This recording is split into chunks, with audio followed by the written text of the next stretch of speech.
We could be holding up our light. We could be fighting for what's right. Or we could be falling to pieces. Under the bridge of fire burns, somewhere the pages start to turn, and somebody whispers, I need this. I will do anything just to make you see. Don't apologize for what's in your dreams. Maybe this time will be different. It's only us.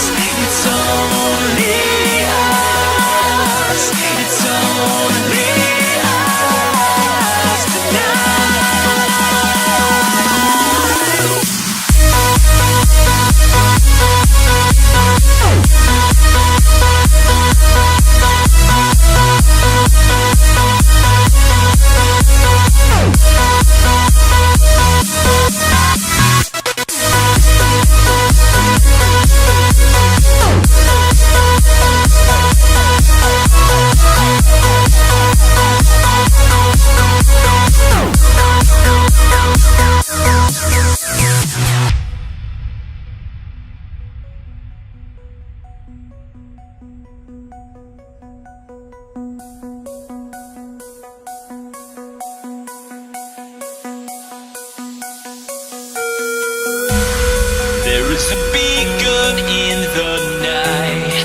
in the temple of our life, showing us visions of the future. So many faces left to find down in the caverns of our mind. Need you to follow me deeper.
Okay, minor gotcha.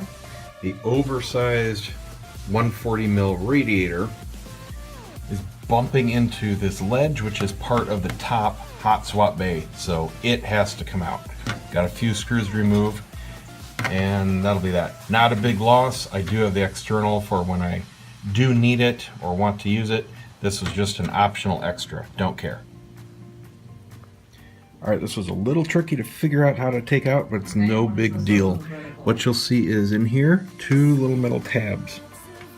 One there and one on the top. Just bend those tabs out and then push the whole assembly forward. It's on little slide rails. And it pulls out. Now the only problem left is what to do with the big old gap lip, because the door assembly is built into the whole tray. Well, you can pop the door off. It's just on little slider tabs, and it fits perfectly. All I'm going to do is put a few drops of super glue in the corners, and it will stay just fine. It stays better, but I'm trying to hold it with one hand. But you can see it completely covers it. So I'm just going to basically tack it in place and super glue it shut, and that'll be that. It's actually more secure like this than it was assembled, because assembled it left a little bit of a gap for your fingers. I prefer it shut. And there we go, all mounted, solid as a rock. Now here's the next big challenge. We have a mismatch between the spacing of the mount holes on the top of the case and the spacing on the radiator. It's not the spacing of the 4 for each fan itself, but how close the 2 are together. The radiator, they are closer together than they are here. So, mounting the radiator up, you can't really get the screws in. I may have to drill out or notch out some of the holes a little bit. Alternatively, I can mount the fans, no problem, but then I still have the weird spacing on the other side, but I need to see which one is going to give me more clearance. I'd rather not drill if I don't have to. Let's see. And here's the solution. I barely got it in using the short screws that came with the water kit. There is barely enough thread to fit them on, but here's the thing. You cannot use the rubber grommets that come with the case, and you cannot use the washers that come with the kit. Either one space them out too far, and you have to do some real tight prying and bending to get the last 2 in without cross-threading. It is pretty tough. And here's one more thing. You do have to put the radiator in upside down or backwards, however you prefer to call it. You need the pipes on this side because there isn't enough clearance. There's slightly more sticking out on this end than this end, and you end up hitting the I/O bump right here in the case with this over here. So to make this easier, I might suggest going with the H100 if you're going with this case, not the H110, and use the standard size double radiator instead of the 140. Otherwise, this is how you have to do it. The only difference being now on the CPU cooler, the little Corsair thing is flipped the other way from the way they have it in the instructions. They want these over there. That's the only difference. Functionally, no big deal. Now let's go ahead and mount the fans.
ready to actually do the drive cloning.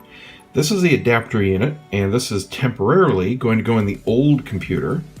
The new SSD is going to connect to this. This takes the place of where it goes on the new motherboard. Obviously, my old one doesn't have this built-in M2 slot. And by the way, these are excellent for performance. You lose nothing as far as speed going this way. This just plugs into your PCIe slot on the motherboard itself for those of you that don't have an M2 slot. Now the downside is these are often not bootable.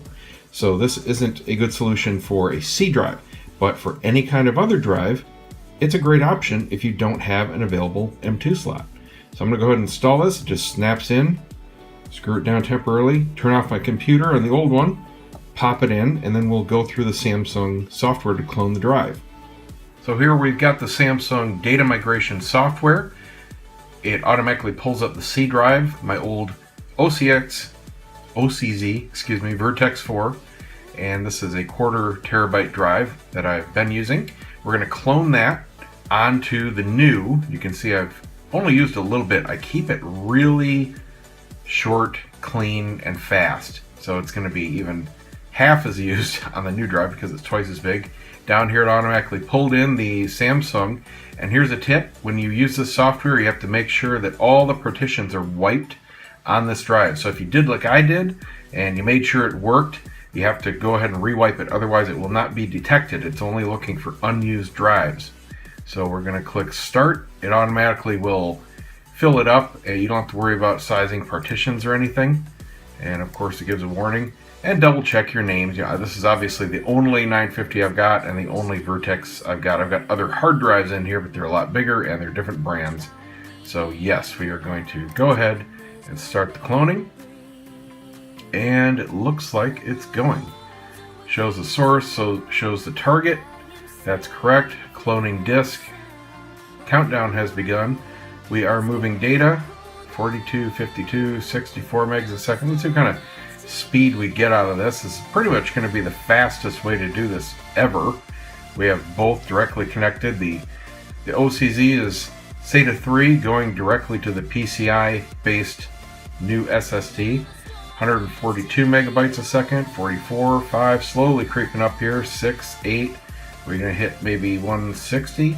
I can't remember what kind of numbers I got on it. I did benchmarks when I first set the system up. It performed as reported, and I was happy enough with that.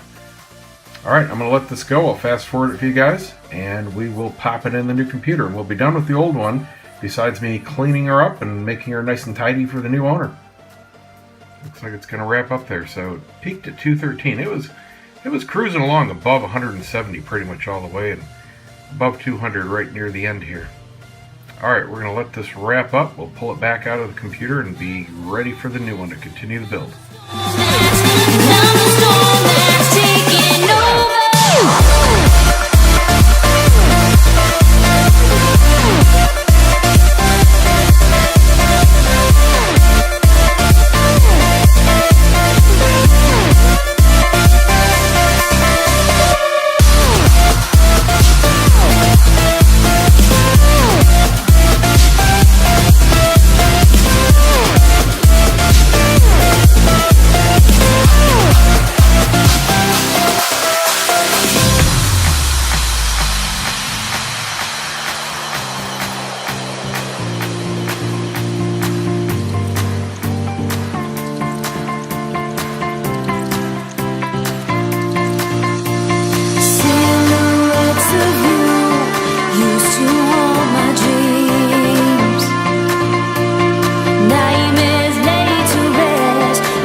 Okay, after about 45 minutes of cable management, it is done. It is ready to boot up.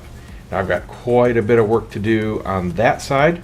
I'll probably throw that in a separate video, but the build is complete. Okay, so let's go over the gotchas and the little tips and tricks for this particular combo. Of course, you're going to run into stuff like this when you do a custom build. It's just the way it goes. Starting off, you saw me put on and then take off the decorative I/O shield, and that's because this particular combo of case and video card interfered. There wasn't enough gap because this video card has an extra thick PCB board and this backing plate, and it was just hitting that decorative shield, so that came off. Doesn't do a thing. It's purely for looks. Who cares?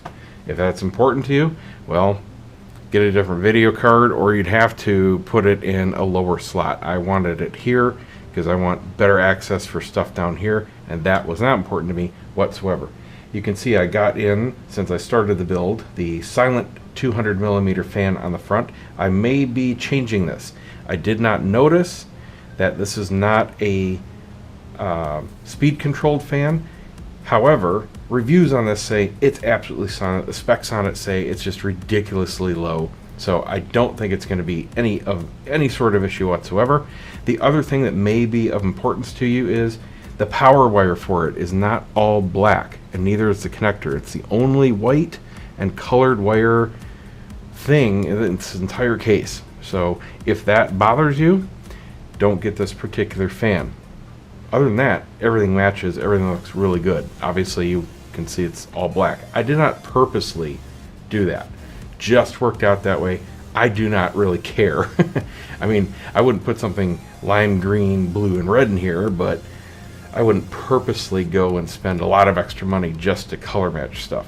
But red, black, those kind of, sometimes orange, those colors are pretty common these days. Blue a little bit too. Anyway, I had to trim off the bezel of my card reader, which is up in here. And that's because the bezel was from my prior case, and it was just a slight fit difference. No big deal. I just took some metal shears and trimmed away about 5mm or so of material, and then it slipped right into place. I really dig these drive hold mechanisms. This is the first time I've seen these. Now, bear in mind, it's been a little while since I bought my last case, so there have been a lot of developments. But I've seen all sorts of quick release rail systems. Some you would screw onto the side of your drives and then it would pop into place. I love those. Those were great. That's very similar to what these are down here. These drive quick release trays, you just squeeze them and they've got a flexible plastic binder that you saw in the video, and that all stays together. That's really cool. That's an improvement on what I have in my current system. But up here, you don't need a thing. Nothing. The drive itself slides in. These are on a pivot, like a seesaw, and it pushes a little release here and then pops 2 pins in here. So while the drive is in place, it's locked. It's so cool. And to release it, all you do is push this in here and it levers it back and you just slide it out.